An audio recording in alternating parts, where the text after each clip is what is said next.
finally, new rule now that I've heard author Michael Lewis say about his latest subject, crypto crasher Sam Bankman-Fried, that if you gave Bankman-Fried a choice of living in a $39 million penthouse in the Bahamas without the internet, or the Metropolitan Detention Center in Brooklyn with the internet, there's no question in my mind he'd take the jail.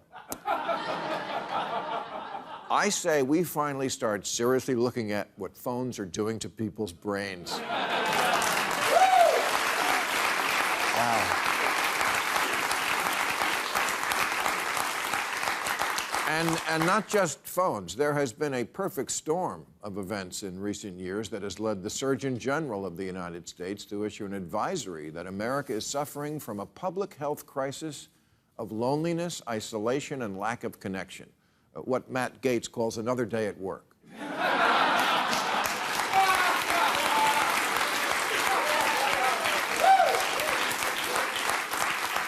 And this is not just in America. Japan and the UK have actually appointed a cabinet-level position for Minister for Loneliness. Because the studies and the data from around the world show that the health consequences of so many people feeling so isolated are staggering. Skyrocketing rates of stroke, heart disease, premature death. It's just become too easy to isolate now. We've got our phones and our gadgets to distract from having an actual conversation.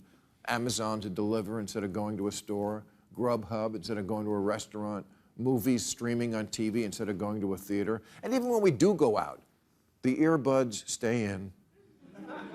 We can't even do casual chit-chat anymore. Remember when you'd roll through the checkout line with a six-pack and a box of condoms? And...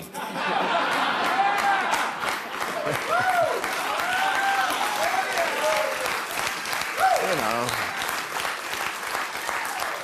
You'd have a little moment with the checker where you'd be like, somebody's having a party, huh? But there are no high fives at the self-checkout. We've traded going out with people we like for going on Facebook to get likes. Has anything ever been more misnamed than social media? It's done more to kill being social than the pocket protector.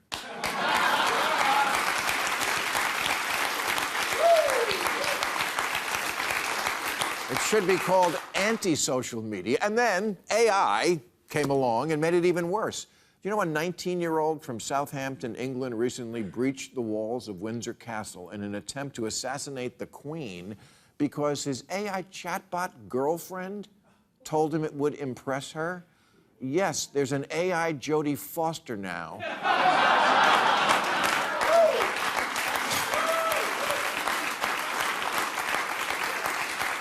And the idea that your girlfriend now is just a voice in your phone, just like in that movie Her, is no longer science fiction.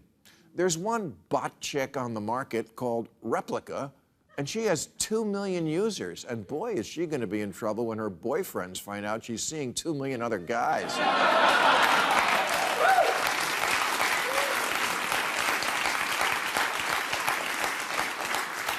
Everybody keeps saying how AI is coming for your job, and it may well be, but it's also coming for your boyfriend. Yuval Harari asked the question about the future, what kind of relationships will there be when computers and objects understand you better than the people in your life? I don't know, but it sounds like it'll be a profitable world for the makers of Jergens.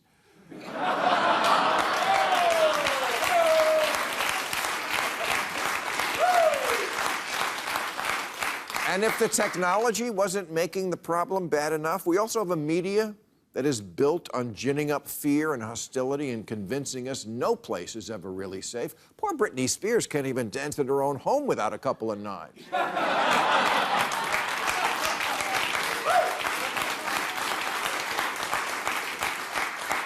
We've become like that old lady from the Twilight Zone episode who hides behind closed doors because she thinks death is trying to get in.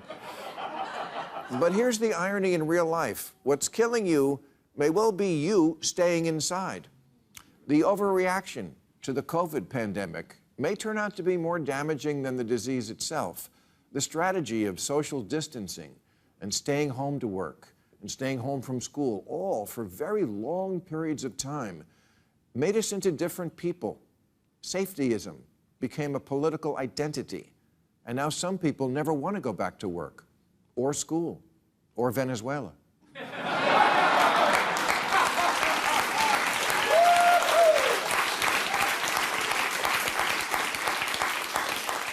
Too many people got used to saying, no, I can't make it to your birthday party, not for any compelling reason, just for the sake of ultimate safety. Well, we're just now starting to tally the collateral damage from ultimate safety, from long lockdowns and creating 4-year-old germaphobes. And they include erasing 2 decades of progress in math and reading, school absenteeism as the new normal, an all-time drug high in overdoses and murders, huge increases in obesity and depression and the atrophying of social skills that lead to it. You know what else went off the charts the last couple of years? Car crashes. They couldn't figure out why. You know what they came up with? People's heads are just so scrambled and they're so full of pent-up rage from being locked up and the kids home all the time and my stupid fucking husband, so they just got in the car and drove like a maniac and took it out on the road.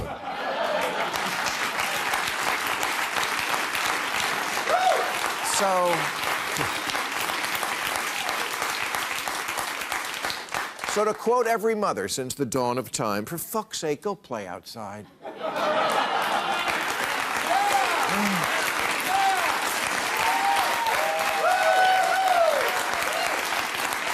I know.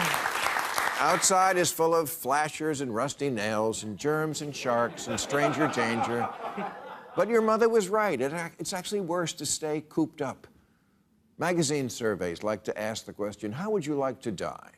My answer is, anything except going unnoticed until the neighbors complain about the smell.